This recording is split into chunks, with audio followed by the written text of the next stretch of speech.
Hello, John. This is Dimitris from Metalkaoz, but I presume you should know that by now. How are you? I'm doing well, man. I should know that by now. I mean, we've only been emailing for how long? I've only been 15 years. I've 15 years. only been leaving you off guest lists and fucking up how long? Like 15 years. It's crazy. No, but yeah, dude, it's awesome to do this. Thank you for doing it. I mean, yeah, you've been one of the people that I've talked to for 15 years, which is pretty wild. It's pretty wild that we're doing this for 15 years, but It's amazing, right? We have been exchanging yes, shared emails, but we haven't even talked.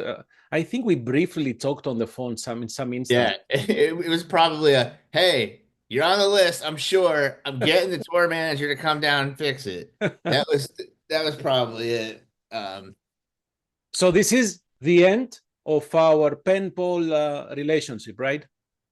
Now we know each other in face. yeah, we do. That we Okay, do. good. So 15 years of Freeman Promotions.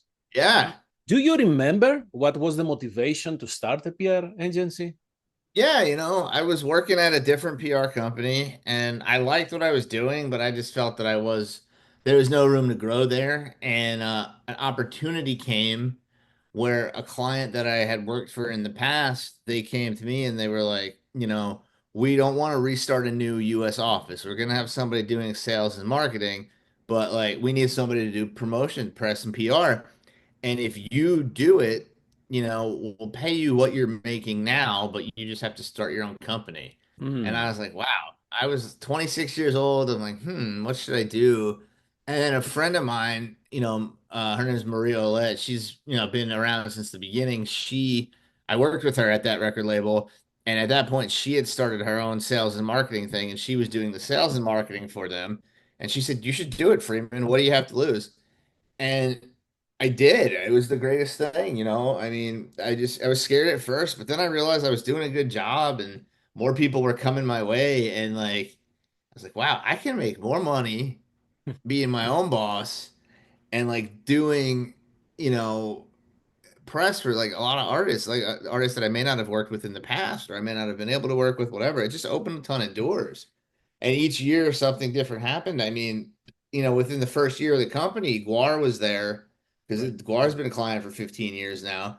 And I had them on late night television. I mean, they were on Jimmy Fallon the first year of the company, which was insane. I didn't think that was happening, but yeah, that was the what got it started was given the opportunity to have a label as a client, but you had to start your own company to do it, and I did.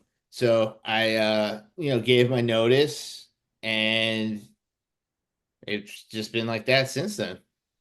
So, what do you think is that Freeman Promotions does differently than other PR agencies? Or what do you try to do differently as compared to others?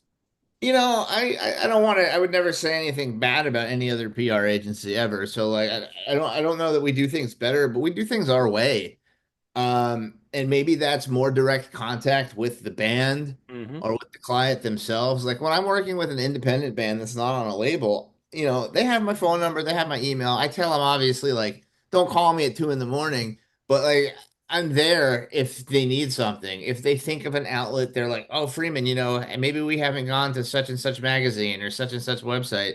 I want them to tell me that. I really think that I have a really good open communication with all the clients and they can contact me, they can contact Jason, my assistant, and my wife Heather also works for the company now too, so it's three of us, and so we're always there for everybody. But yeah, I mean, we really we tailor each campaign that we do, to the individual client, be it tour press, being it pitching for the reaction channels, the YouTube reaction channels, and podcasts and everything. I think we're great at what we do.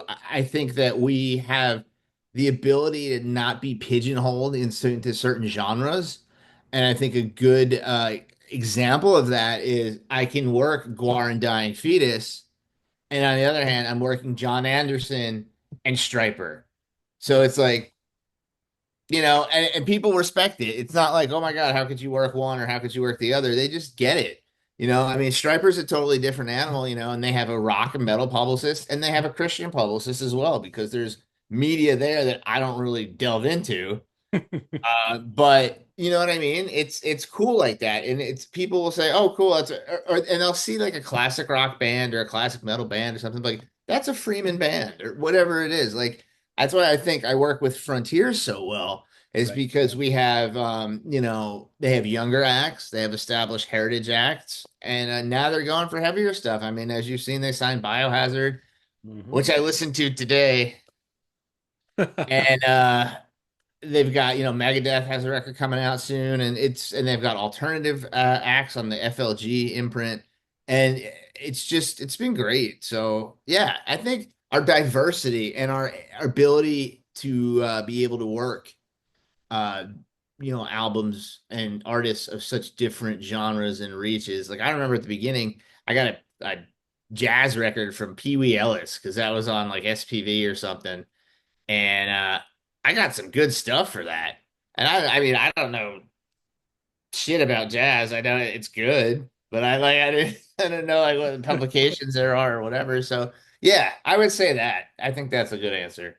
So when you are working, when you are about to work, or even a band approaches you, based on what you said, it doesn't matter what the genre is, right? However, hold on. However, do you try to listen and educate yourself in that, even though Yeah. it's not your cup of tea? Well, here's the thing. If you're an independent artist and you come to me and I listen to it, I listen to everything. I have to because I have to be able to tell you about the album. So even before I take anything on, I'm going to listen to it. And if I don't think it's good, or if I just don't think it's, for me, for whatever reason that may be, I won't take it on. Hmm. Fortunately, we're at a place right now where we have the ability to do that. Okay. Like if I have an independent band come to me and I hear it and it's just like, meh, I'm not gonna do it. Not because I can't, because I don't want, if my heart's not in it, it's not fair to them.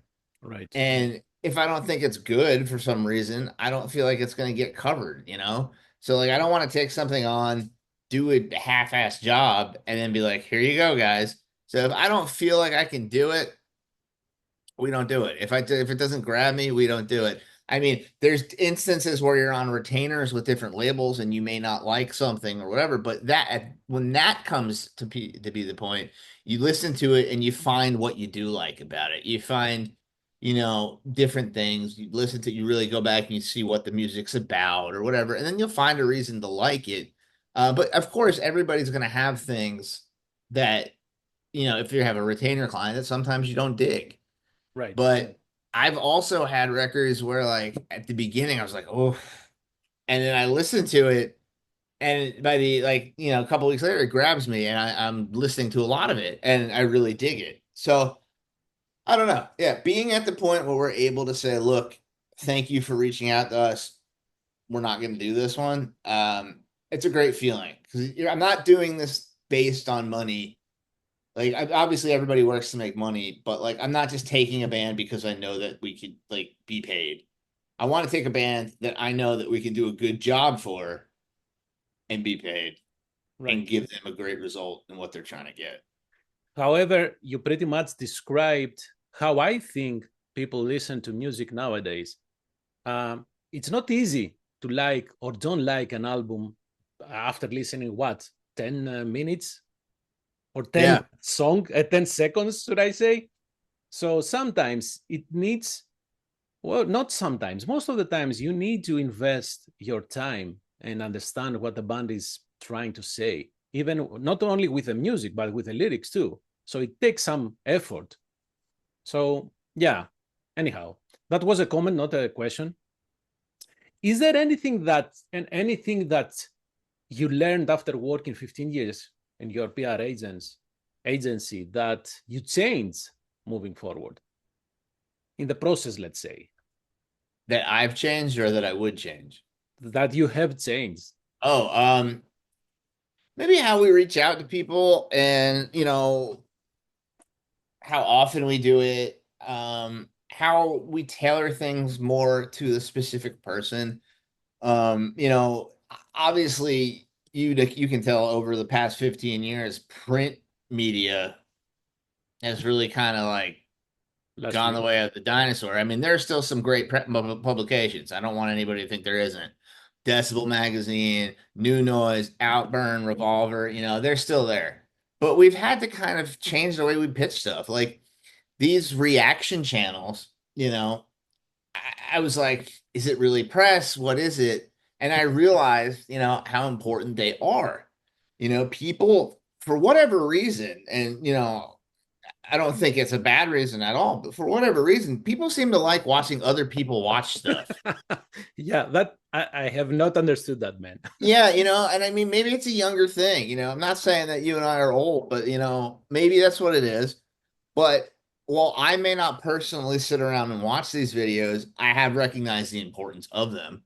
I agree. So I think something that has changed is just creating and crafting pitches to these folks to see if they want to react to a video from your artist. So that wasn't there 15 years ago. We Oh, weren't talking to these people, but now there are. Also, it used to be like, this is the band, this is the record, let's talk about a feature, whatever. Now, there's a lot of different outlets and a lot of places to go to, but people, it's not just always about the music. It's got to be about, like different interests, different aspects, like human interests. Like I'll talk to my bands when we bring them on, I'll ask them a few questions like, what are your hobbies? What do you do? Whatever. And sometimes you can pull something out of it and you're like, oh shit, we can create a story or a pitch around this. hmm. I'd say one of my greatest examples is Donald Tardy from Obituary. He has cat colonies in Florida. He rescues the feral cats and everything, and it's really really cool. And I talked to a colleague or a friend, a colleague, a reporter at CNN about this, who also happens to be a cat person. And then the next thing you know, there's Donald Tardy talking to my friend Rick about his metal meowlicia and his kittens that are, being rescued. And what's cool is the whole story is great. It's a human interest story. And then at the very end of it, it's like, Obituary's new record is out now on Relapse, blah, blah, blah.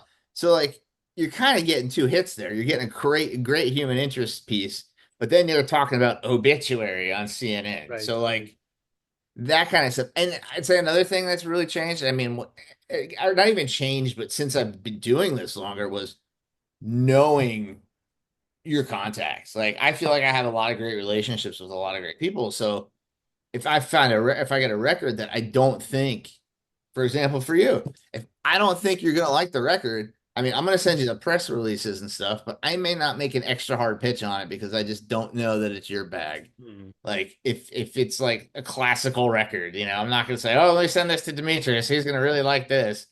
You know what I mean? It's developing these relationships and getting to know the people that you're working with. And again, as much as I wanted a personalized experience for the bands that I'm working with, I want a great experience for the writers, the bookers, all those folks that I'm working with too, because I want them to know that I'm thinking about them and possible things that could work for their outlets. Because sure, they want to cover what we're working, and I mean, if they covered everything, that'd be great. But they also want to cover stuff they know that's going to bring in traffic and that would be views, clicks, downloads, etc. And that's what they want. So like I want to, it's not, I mean, that's always been the case, but I just feel now what changed is how much you're actually tailoring it to the individual person. I will tell you this, and I can tell you this from the beginning. There are some folks that will just send out a press release, send out a Holics invite, and be done with it. Hmm. And like you got to follow up. I mean, obviously, those are things that I do, and those are things that are like part of what we as publicists do. But like, just because I sent you an email with a record doesn't mean you're gonna listen to it. I have to kind of go in there and tell you what it's about, and tell you who's on it, and where it was recorded, and this and why you're gonna like it, and like, I know you like such and such band, so that's why I think you're gonna like this. Just it's definitely not, and for me it's never has been, but I know, and I'm not saying that it has been for anybody personally that I know, but like it's not throwing shit at the wall and seeing what sticks. It's personally curating who you're going to talk to and what you're going to talk to them about. So, and now I'm picking your brain about these things. Do you think it's easy for the media to establish such connections just by emailing back and forth? Yes and no. I mean, I guess it can be. There are some people that, like to talk on the phone more, or if they want to do a Zoom or whatever. And I'm not opposed to that at all. Like, I mean, shit, if you want to call me, my phone number's in every single email that I send out. It used to have my Skype handle, but isn't Skype dead now? They don't do It Skype is, anymore. yes, since May 1st. So Yeah, so that's not there. But I mean, even if you wrote me and said, "Hey, can we have a call?" or "Hey, you want to jump on a Zoom?" Totally fine. I mean, there are some people that prefer just email. And honestly, I'm down to work with what your preferences are, If you want me to call you between the hours of 10 and 12 on Thursdays and I got something that works for you, fine. Like I want to make it as easy for the person that's doing, that I'm pitching to as possible because I want them to write something. I don't want to make it hard for them so they're like, "Nah, fuck that guy. We don't want to work with him." Like that's the exact opposite of what we want.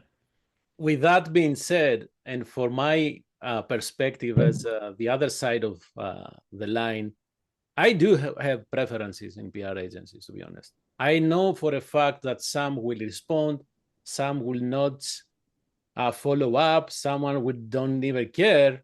And in some cases, I feel that I'm talking to a person who doesn't even like this music. So, and that's to me, it's super Look, frustrating, super oh, I frustrating. bet. I'll tell you one thing, since that we've done, and this is within the past 2 years of the company. Like I've developed a software that's just for my company. I'm not doing anything else with it. But this software allows me to keep everything organized and together. So like when you hand me a record, I take it, I put it into my system and stuff. I know when your singles are, I know your bios here, I got your tour dates, and I can put your interview schedules. It's all in the same place. So I don't have to go looking through 7 million Google Sheets.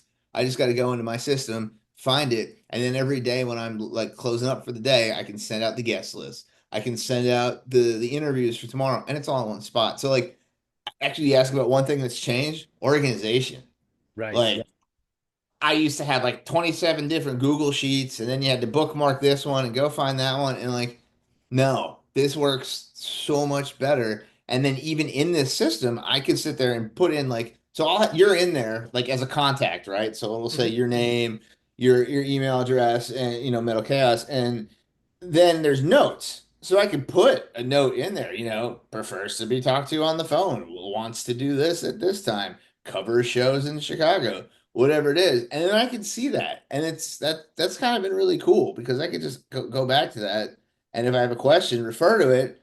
And I don't have to try 9 million other things, like, because it's there. Right. So I think organization, I mean, you always want to be organized, but the fact that I've gotten as organized as I am has been really, really cool and really helpful. And I think, 15 years in, the last 6 months of last year and all of this year, it's been like some of the best times of the company, period. Wow. That's interesting. So, first of all, you kind of answered to my question about what piece of advice will you give to a new PR agency? And I think you just said it. Be Be organized. organized. Be There you organized and like what you're doing. Like you said you talk to people that don't like the music. You know what? Then don't do it. Get a new job. Like, don't half-ass what you're doing. And again, you're gonna get stuff that you don't think is the greatest album in the world, but you find things to like go. about it, I agree. and I agree. that's what's important there. But yeah, and that in the organization, like I don't leave people off guest lists. I don't forget this one's interview or that one's interview. And I have like, I use the reminders a lot and like count like Google Cal or not Google Calendar, but the Apple Calendar and whatever. And it's important to do that, even if it seems like it's like just happening, like a repeat. Like I do it like every day before I leave, I see on my screen, What is did happening? you send interviews? Did you send guest lists? And I mean, I know that I need to do it, but the one day I'm like, oh, I'm going to forget. Then it'll pop up and I have it there. Like organization is key. I mean, you've got so many different pieces, of the puzzle that you're handling. Like you're servicing music, you're writing press releases, you're pitching tour dates, you're, doing all these different things, and you can leave something off. I mean, and like guest list, all that stuff. Especially if there's tours, where you're working with like, one publicist has one band, one publicist has another band, you're Yeah. sharing guest lists or whatever. Just got to be organized. And that's I can't express that highly. I mean, organization. That's the answer. So the other question that I had, you said that the I don't like to use a company. It doesn't sound, I don't know.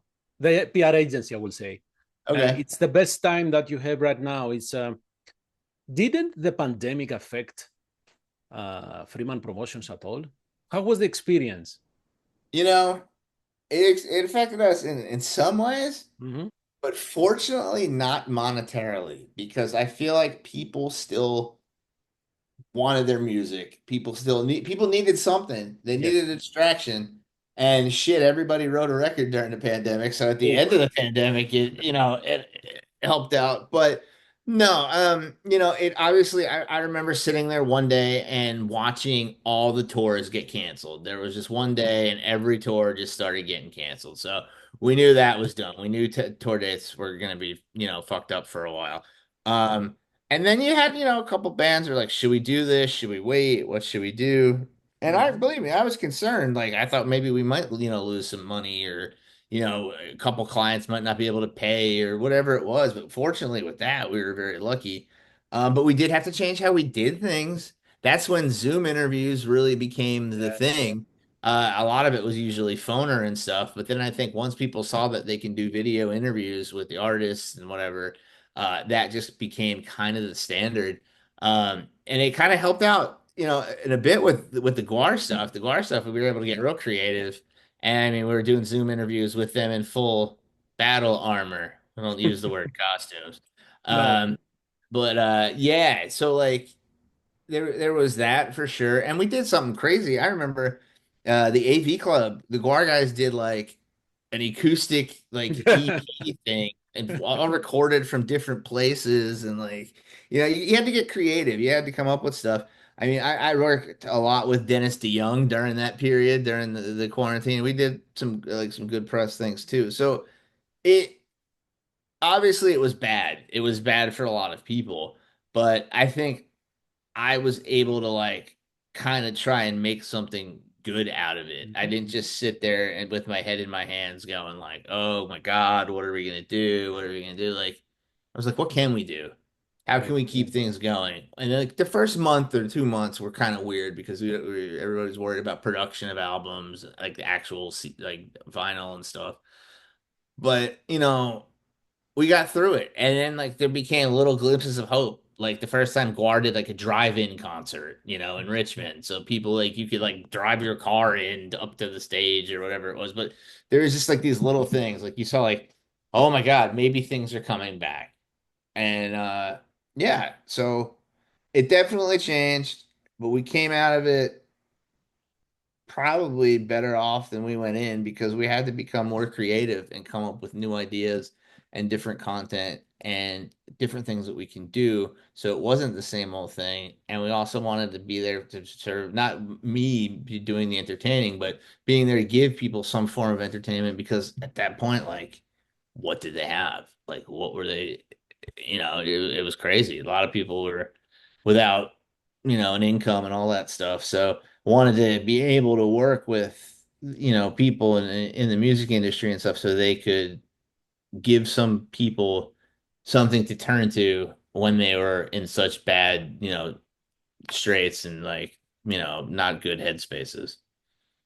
However, there is an effect right now in the metal scene. Everything has become so expensive. Everybody's touring. We have multiple shows at the same time. Mm-hmm. So it has become in some way, I don't know, difficult from the fans' perspective, right? Yeah. Go to all the shows you want to purchase all the albums. I mean, we have a gazillion albums right now. I have vinyls that I have not even opened. right? So it keeps it has become crazy. So I don't know how this will evolve. So anyhow, Yeah, no, that's a good question. It's something to keep an eye on for sure. I mean, the ticket prices nowadays are extremely high. mhm, But you have to kind of like base it, the bands have to get paid. It costs a lot of money to put of the show on course, the road and whatever. So I think a lot of fans are having to pick and choose between what shows they go to. yep. And I'm a bad person to like give a personal opinion on that because like, if it's my band playing, I'm not gonna usually pay to go to the show and that kind of thing. But I understand. And I still buy tickets. So you mentioned GWAR a couple of times, more than a couple of times, and you have Rogue, Oh, Rogue. my party? Yeah, of course, man. That we are gonna miss. However, um, how much, because this is a tribute band, Rogue, right? Yeah, Kinda, tribute band. kinda. So how much of the show they can fit in Liberty Bell, and what damages, quote unquote, the owners should expect? Well, because it's a tribute band, and you know what? I think, if depending on when you put this up, we might want to be selling a couple more tickets. I'm gonna tell you something. I'm gonna tell you a big secret here. I will release it. I will put it up before the show. Then go This is a ahead. big secret. Okay. RAWG is GWAR No. without the costumes on. Oh crap, man! Now you make me feel jealous. Damn it. That's what it is. I mean, it's people are like, is it really GWAR? What is it? Whatever. Like seriously, it's a warm-up show for them. It's a great show for us for our party because they've been there since the beginning Yep. and they're like family. And the fact that they were willing to do it, it's really, really cool. And the fact that I can invite so many people and they can come sharing with it, it's great. And so yeah, it's gonna be probably what their headline set for the tour with they have headline dates and then they have those shows with Static X. So it'll be the headline dates. It'll probably be that. They'll probably play Lot Lizard, which is the new single, and one of the other tracks, and it'll be a great set. But if you ask them, they're just gonna tell you they're a GWAR tribute band. Like I don't, you know. This is something that Odorous will do, right? Oh yeah, hell yeah, man. I said I got his hand tattooed up here. Mhm. So but yeah, that's the plan. And then the opener is TRüKKEN, which is a heavy metal Bee Gees tribute band. Not Bee Gees, shit. No, no, no, not Bee Gees. Fuck. Heavy metal Grateful Dead tribute Oh my band. goodness! I Sorry. said, "What's happening?" This is No, no, no, no. That Bee Gees has been done. We're that's a talking good about idea.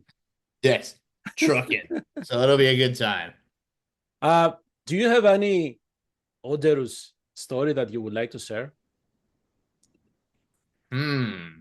Is there any that You wouldn't? or no that I can say that won't be bad or anything? Um, let's see. I remember there's a couple, there's some good ones. Uh, my mom was in the hospital. I don't remember how long ago it was. It was a long time ago because Dave was or odorous Dave was still here. And he actually got on the phone and called my mom to see how she was doing at the hospital. And I just thought that was like the nicest thing. And he gave me this name which stuck for a while. There's still a few guys in the band that call me it, but he started calling me Baby Metal. And I'm looking at this plaque right above my computer screen here. It's got the first cover I got with Odorous on Decibel magazine, the first record that we worked, Bloody Pit of Horror, and it says John Baby Metal Freeman in like the little thing. So there's that. And one time he crashed at my house and he had gone like it was like I lived upstairs and then there was like a downstairs and that's where my friend who helped me start my company, Maria, that's where she lived. So in the middle of the night, he walked downstairs and he was just standing in the kitchen and just doing that. Oh my goodness! And she walked in to get a drink or something. He walked right like she walks into him and she's like, "What the fuck?" And he just looks at her and he goes, "Can we snuggle?" Like Dave's stories, man. I'm just trying to like come up with the ones that I can edit for PG-13, right? yeah, PG-13. Like we've done so many like going to the press. Like we went to the Dan Patrick show. We did that. Just driving him around. Some of the best times were just like the in between the press, like going from one thing to the next thing, or the stories of him getting places. Like there was a point where like he left a costume at my house. It had everything except the head and the hands. And we called it like the Hollywood odorous costume. So like when he came up here, he would do press and he'd wear that. And you know, I remember a story where he went to the airport and he had the head and the hands in like a white garbage bag. And he Oh. had to put that through the X-ray machine and security. And I still have the rest of it. It's packed up, it's packed away in my garage, but there's like bits and pieces. I got the cuttlefish, all sorts of shit. And you can see behind me there's a bunch of stuff. I Hmm. can't point it well. But yeah, there's the cuttlefish. That's the sex toy they made. And then even and my dog, Odie, that was his name, Odorous Humongous, was named after, Odorous Dave. And he never got to meet Dave, obviously, because he was named after him. But this past December, I took Odie to the punk rock flea market in Trenton, New Jersey, where GWAR was appearing. So I've got pictures. I got one on my wall over here. You can't really see it. I can send it to you. It's Odie with all the GWAR guys. So it's this little dog who had just lost his eyeball. So he's got one eye, and it's the one-eyed bulldog with the GWAR guys, and it's fucking great. I mean, there's so many stories with all of them. But yeah, Dave, like just the way we wrote the press releases, like how we did that, it's just something I'll always like remember. And I realize not every artist I work with I'm going to be like super best friends with or anything like that. I get that. Dave was just like a different animal. Oh yeah, And and I think he was really ahead of his time, even in the beginning. yeah, like I'll tell you what, if he was around right now, I don't know what the fuck he'd be saying, but like I'd love to hear it. Oh yeah, that will be interesting, especially how music has become. Music Well, and the world in general. he will have a lot of things to say. Yes, he would. That will be that is what we are missing right now without him around. I'm sure he's in some planet, some crazy planet out there. Um. So, final question: Okay. has it become easier to promote bands? Especially, we have all these tools, right? As you said, we have reaction videos. That parenthesis, I don't think it's actually doing being a journalist, but hey, anyhow, has it become easier or more difficult? And I will throw this also that we have an increase of new bands, an increase of new albums. We have so many albums, gazillion of Yeah. albums. I don't know if it's become easier. I mean, I think maybe it's even become harder. There's more bands, there's less media outlets than there Hmm, were, and then there's different kinds of media outlets. And then there's TikTok. I mean, where do a lot of people get their music these days? They get it at TikTok. I've had really? people from different, outlets, websites, whatever, tell me that they're not getting a ton of impressions on stuff on like a big band, like they wrote a news story about it and they would expect like, a good amount of people to get it. And there's not a lot of people clicking on it. So it's different. I think it's just as hard, if not harder, because you're having to come up with different things and more creative things. Not saying that you didn't need to be creative before, but it's a different landscape. And fortunately, I can say that, over the 15 years, we have changed. We've been able to like change with the times, learn different things, use different softwares, use different technologies and all that stuff. I remember before Holics existed, there was like, how did you get people music and stuff? It was like secure links with passwords and this and that. And I remember before that, when I worked at a record label and I was packaging up 500 fucking physical promos to Yes, send out to people. We had one of those Pitney Bowes machines. You just running the envelopes through again. Like that sucked. And then like you didn't even know if they got them or if they listened to them. At least with Holics, I could see if y'all listened to it. right, You right. know? I still uh, have promos, CD promos. I still have. yeah, I mean, they're still around. And I know sometimes people ask today, and it's just not happening all the time or as much because it costs money to make them. Oh And yeah. if they're not making as money by not making as much money by not selling as many, Mm, you know, why are they going to promo it out? They're not going to. of course. So there you Uh, have. any new band that I should know that I don't? Ooh.